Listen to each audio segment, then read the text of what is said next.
Life often presents seasons that appear to contradict the expectations we hold concerning our future.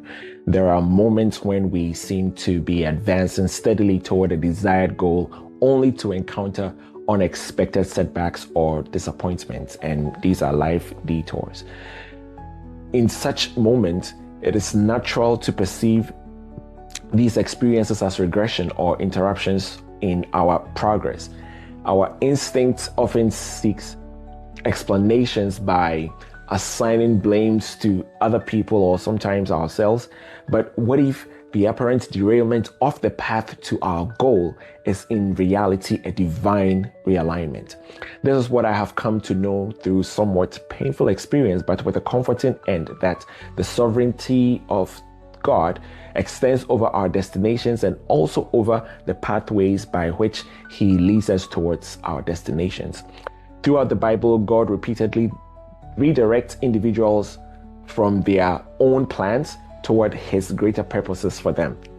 What appears to be a setback from a human perspective may in fact be God's gracious intervention to ensure the fulfillment of His perfect will for us.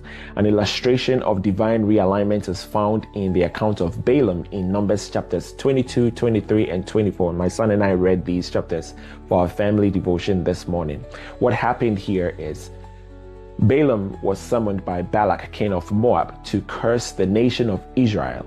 Initially, God explicitly forbade Balaam from accompanying Balak's messengers, declaring that Israel was blessed and therefore could not be cursed. And this is found in Numbers chapter 22, verse 12.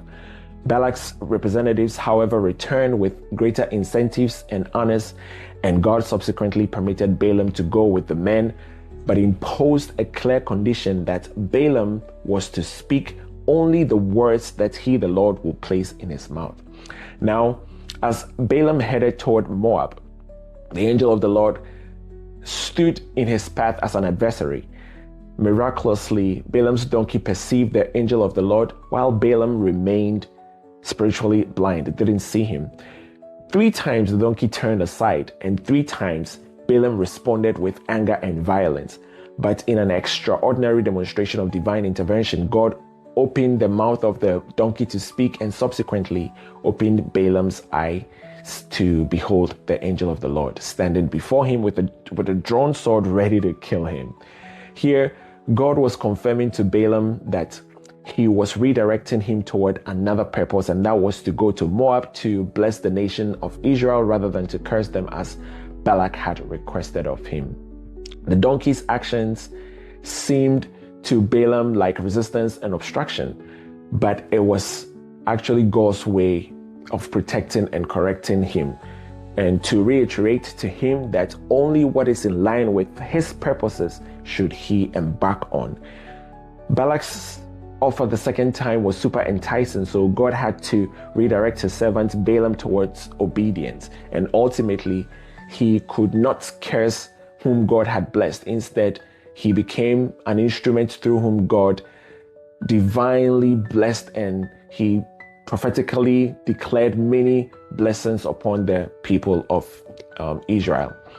There is one thing I have come to understand or believe about divine interruptions, and permits me to be spiritual here, that they are often manifestations of divine mercy. God may close certain open doors, or alter our plans, frustrate our ambitions, or redirect circumstances, not to destroy His purpose for us, but to accomplish them more perfectly in our lives. So what may appear to be a derailment may be the very means by which God is preserving us from spiritual danger and aligning us with His will. Psalm 37 verse 23 says that the steps of a good man are ordered by the Lord, and He delights in His way.